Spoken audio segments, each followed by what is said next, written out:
Oldhammer is great, but it's expensive. Or is it?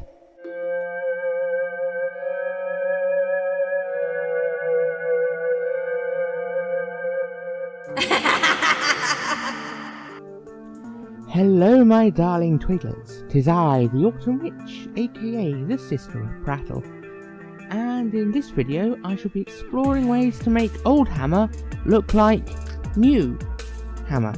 I'm going to go into the best way to get good Oldhammer in an affordable manner. Buy poorly painted stuff on eBay. Well, that's our video. Be sure to... Oh wait, you want more? That's very demanding of you. I actually kind of like it. Now, I know a lot of these look like the owner just swallowed the model, chugged a couple of paints, and then just stuck what they crapped out onto a 25mm base, but they tend to go much cheaper than the clean ones. Now, there are about as many paint stripping techniques as there are hobbyists, but today we're going to just try a few things. We're not going to be fanning about with electrical chemical baths or sandblasters or any of that. Whilst they are pretty cool and very effective, the cost of that kit just to make an Oldhammer army, well, it would kind of defeat the objective of getting it at an affordable rate, wouldn't it? I have, these past years, been using Green Stuff World's paint stripper, and it's pretty good. Yeah, it can leave some staining on the model, but a thorough scrubbing can get most of the details back. The thing is, it costs over £10, and I've run out. Before I rush out and order some more, I shall have a rummage and see what alternatives I can find lying about.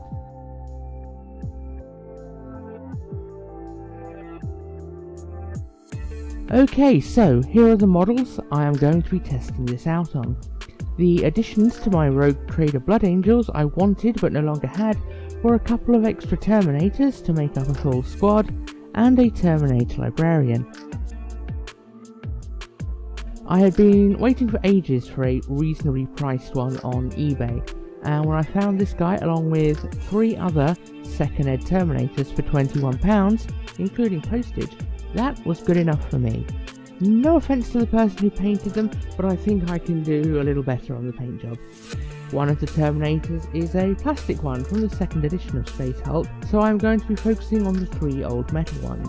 With the eBay lot, I do have concerns about the thickness of the paint and the slightly glossy finish. I don't know if these were varnished after they were painted, or if it was a gloss paint, or indeed even if the paint used was acrylic oil or enamel.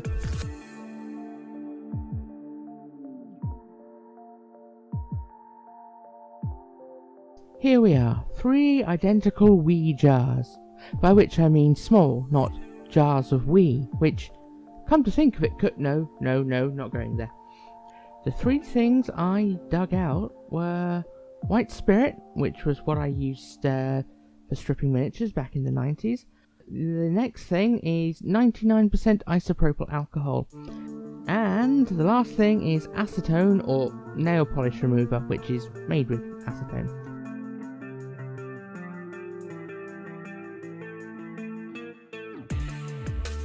Before going any further, wear a mask and do it somewhere ventilated. Right? Good. So, as the minis get popped into their spa treatments, I snap apart their components. This is not to just get at any paint trapped in the gaps. It's also, if the model has been varnished or painted in enamels, it gives the liquid a possible way to get under the paint through some form of capillary action. I must say that the bare metal left behind looks pretty pristine. Sometimes lead can rot, and that really isn't something one should be handling, especially with other chemicals. It may be the age gremlins in my brain, but this metal actually looks more like the later white metal GW introduced at some point in the 90s. Does anyone know when the switch from the old lead stuff was made?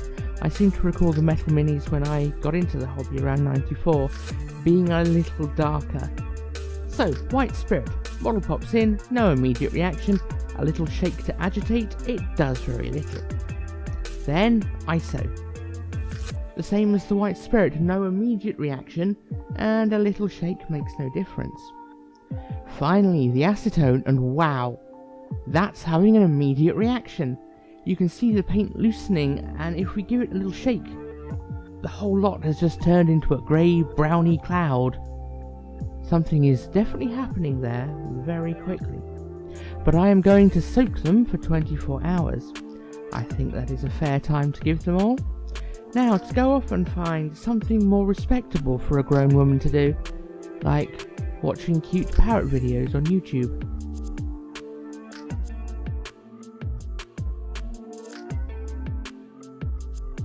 Right, let's have a wee gander. So the white spirit and ISO don't appear to have been affected much. I gave up on using toothbrushes for this ages ago. When stripping minis, I like to use a knackered old dry brush, like this one from Citadel. The bristles are short enough to get more traction on the paint, so it removes it better. That's the scientific term. So let's try with the white spirit first. Wow, that's surprising. No paint whatsoever is coming off. I'm surprised by this. I definitely remember using it in the past, and it took some serious elbow grease, but nothing at all. Okay, next. The ISO seems to be moving a little paint, but not a lot. I'd have thought it would, given the results I've seen in videos for the other hobby. Okay, the acetone, and you can see right away that the paint is barely hanging on. The brush pulls it away from the surface easily enough, although some of it remains in the gaps and detail. Usually with the Green Stuff World one, I wet the brush with isopropyl alcohol to get into those places, and so I do that here. Well, it's impressive. In fact, I would probably say it's among the best miniatures I've ever stripped. So, there we have it, an acetone bath and ISO scrub does the job nicely, but I am a little concerned regarding the old memory with the other two substances. Fortunately, I have a few more minis getting stripped down for this project, so let's try them in the ISO and white spirit.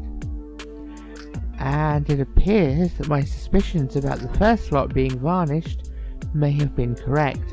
These two here were base coated and painted with acrylic paint, and the ISO and white spirit appears to be working. The white spirit being the better substance of the two, but the ISO with some elbow work has come out okay. So we have learned that white spirit and ISO actually do work at dissolving acrylic paint, but if you have trouble stripping with them, then acetone will do the job.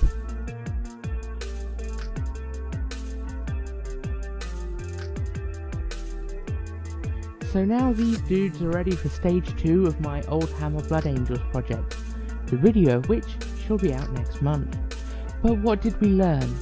Those old metal minis slathered in paint in the listings can be hidden gems. Pre-painted minis usually sell for less than the clean ones do, and job lots can be even more value for money. I've seen these basic Terminators going for £10 to £15 each when clean, while this Librarian I've seen around for £20, sometimes more, on eBay listings. If I had bought these clean, I would have expected to pay at least double what I did. So in conclusion, if you want to collect Oldhammer minis, grab the badly painted ones, some acetone, isopropyl alcohol and an old brush. Or, if you're looking to sell some Oldhammer minis, give them this treatment and you can make a fair amount more money when you sell them. Now, all that is left to do is put these alongside the rest of the metal minis for the project, ready to get started on. I think I'll do that now, actually. Before I sign off, I just want to ask you to bung us a like, subscribe if you want to see more, or even share this video with your friends or hobby groups. That's all from me for now, folks. Take care, and I'll catch you next time on Bleeding Tree Gaming.